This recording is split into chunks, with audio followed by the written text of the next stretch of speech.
Okay, so here's what I'm going for. I'm building this piece right here first. That's going to be a piece that sits on top of what I just showed you. And then I'll make this one single piece as well. I don't know if they're going to be too heavy to lift. That's the skeleton. Swing back up far enough, you can see that's the skeleton. Now, the brackets are not on the corner, they're on the face. So putting in this upper section just a flat piece that my 4x4 brackets can go onto this, okay?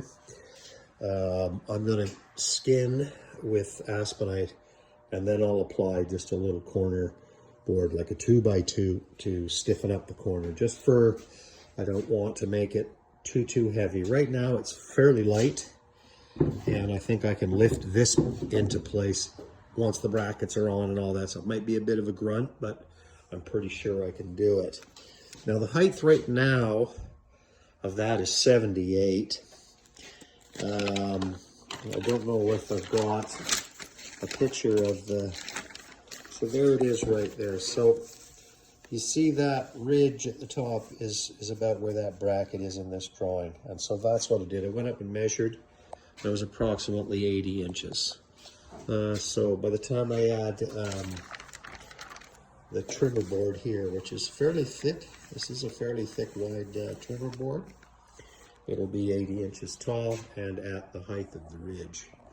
So I've got to go get some more plywood and see if I can get this thing together.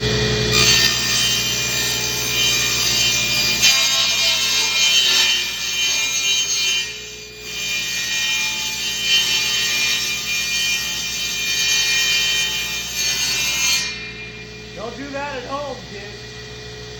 Okay guys, so I've got the skins on, and I generally, in this kind of precise work, I prefer to put the skins on. That's my line, or a chalk line, to draw out, and then I'm going to cut my hips. So a couple things I want to explain here, which may not be evident to some people, especially in the furniture industry. If you're a roof cutter, you might know what I'm talking about. Now when I hold that 90, that square there, that is perfectly 90. But our hip, which is this component, is milled at 90, but it actually wouldn't be 90. And the reason is because the hip is actually, you see, the hip is actually on this angle. So if I put a square here, you can see it's not 90. In fact, that's called a back cut. And that back cut is, you could calculate it, because it's 1.5 inches in 12, I could determine how much from that side to the other side that pitch is. I didn't, but I could. And it's a 1.5 degree, and that'll allow that to be in plane. I'll come here and show you that quickly, or I'll take a photo of it. Now you can calculate the length. These ones are 1.5 and 12, and because this is a hip, this will be 1.5 and 16.97, or 17 on me. So instead of taking your square, you know, and going 12 and 1.5 for my angle, you'd go 17 and 1.5, and that would give you those angles. And you could step it off or use Pythagorean theorem if you wanted to. Anyway, this is called a relief cut for hips and valleys. Mostly in rough framing, they're just going to drop the hips. Rule of thumb's 1/2 inch for most roofs, but that of course can be calculated and built. Anyway, I thought I'd share that. Thanks for watching.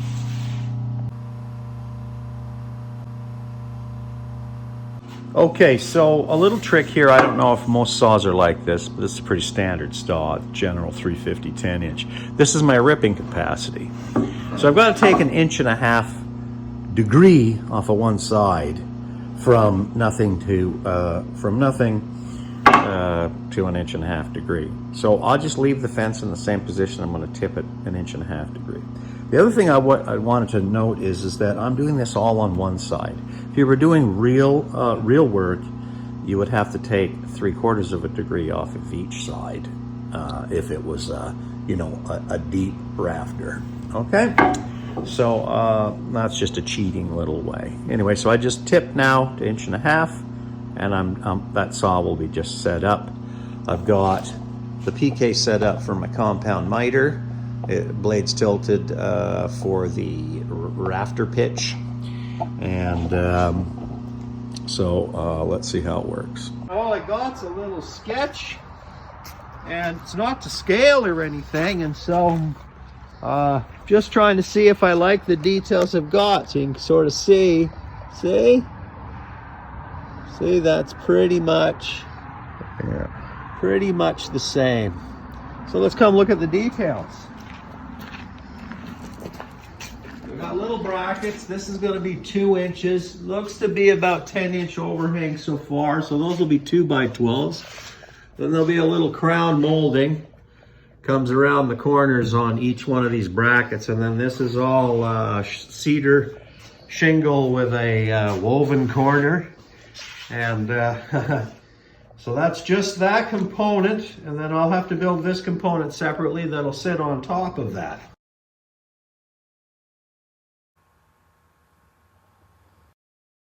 Setting up for crown moldings, and I got to take this stock down really quick. I don't often run the thickness planer at 45 feet a minute. It runs at 20, 30, and 45 feet a minute. And so I can get stock down a lot quicker. The finish quality isn't good, but then you change the speed and we'll put a top finish on it. But this is going through the molder. It doesn't need a fine finish, it just needs to be milled.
Okay, well that was the roughing pass, and I haven't got much more to do. Now, on the last setup that I did there, someone suggested putting these across, and I gotta admit, that is the way to do that. There is no snipe at the end anymore, or at the beginning, and this is just the roughing pass. Okay, we're gonna do our finish pass here, and this is a pretty deep cut, eh? So we're a pretty deep cut, and that's 2 inches, right? That's 2-inch stock. Gorgeous stuff. Okay, and I've done all of my sticks are the heartwood to the outside for rot resistance, sapwood on the inside. And so there might be a few more knots, but they seem to be milling at the knots pretty decently. You know, that's a pretty decent finish. Anyway, I'll set up for the final pass.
Finish looks great. That's a nice deep molding. Look at that. You can sort of see the knife marks there. Very acceptable. Nothing to worry about there. A few more steps. Got a good pile of here. Right. I'm not sure how many pieces, but those are all 16s clear. Well, you know, a few dots in them, I guess, eh? But a few more steps to do, and I'll be ready for the next stage. All right. It's a good pile of crown molding, all 16 footers. Pretty decent grade. It's not perfect, but it's not bad looking stuff. So that's the setup. Couple sticks running across. Beautiful White Hill cutter block. That's 6mm thick knives. And I think the millwork's pretty decent, if you ask me. Should paint up really nice. No sanding required. So that pile of, what is it, 3, 6, 9, looks like 12 sticks. The 2-inch stock filled 5 of these barrels, but look at the shavings. I mean, anybody have chicken farm or something like that, you should have come by and got this stuff. That's just huge shavings. Anyway, fills the barrel very quickly. I don't know. Oh, and look, the whole bag's filled here. So I've got a little overfill here. Okay. Anyway, I'll be cleaning up this morning. How's that for an outfeed table? Hey, where's the guy pushing? Don't have a throat plate, but got all my fingers.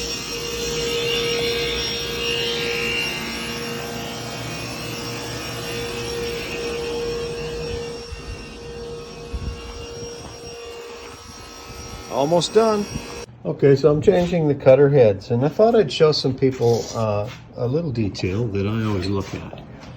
So what you're looking at here is you're looking at the way that the dust collects off the cutter block. And you're gonna see just right there, see the little bit of, just the little bit of hair catching there, okay? And you see there's a lot more cleanness on this one. Less over there. That knife is cutting more there. It's definitely cutting there.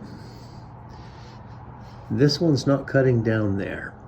Okay, that's the accuracy of the cut. When you go to sharpen, you can correct that. I'll put it on the setting stand and show you what I mean.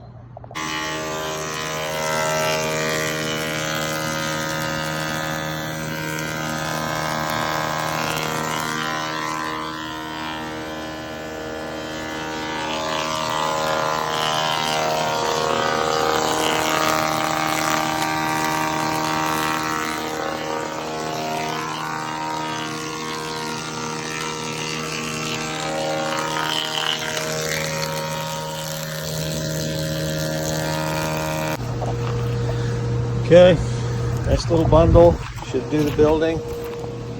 Looks pretty good. Now that's just crown molding. Wow, look how fluffy that stuff is, eh?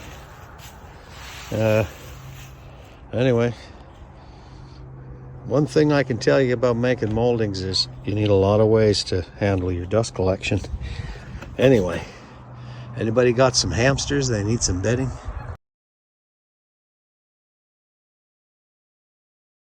What you doing there, Jack? Well, Nick, I've got to do a compound miter that creates a little roof over here. And when you do a compound miter, neither your miter or your tilt is what you think it would be. I want this to be a 22.5 degree slope. And obviously that's a box, and those are 45 degree miters. Now I've calculated that part. My miter actually has to be 41 degrees. And the blade tilt has to be 20.5 degrees to make that happen. You can figure that out on your own. But here's what I'm going to show you. This is how I set it up on the double miter. This is what's great about this English PK. The gauge that's cut into the table only references off that flat. So you can't slide the back table into position using the gauge unless you use the front gauge. So if I take my miter, which is a drop in at 45, I've got to come back to 41. 1, 2, 3, 4, that's where that one be. Now how do I get that one to be complementary? Well, I basically have to move that in 8 degrees. Because I moved it in 4, I moved it in 4, that's 8 degrees. So if I count 8 degrees, 1, 2, 3, 4, 5, 6, 7, 8, I'm going to come put a little mark right there. That's my 8 degrees. See that little mark? And you see there's a mark right here for where the 90 was. Now what I do is I'll come back to my 40 from the 45. 1, 2, 3, 4. I'll lock that down now on that. And now I can loosen this off and come to that mark. And there I am coming to that mark. That now makes this complementary. Okay. Okay? Which means anybody that's cutting, I can cut this one this way and this one this way without ever changing anything. So I made a cut over here to show you what I've done. Now it has to be 90 as well. So my slope is the right slope. You can see the complementary joints come together and you can see it fits perfectly 90 degrees. Oh, look at that. Okay, so now I'll cut the big pieces without wasting wood. An interesting thing at the double miter and the PK. Thanks, Nick. No problem, Jack.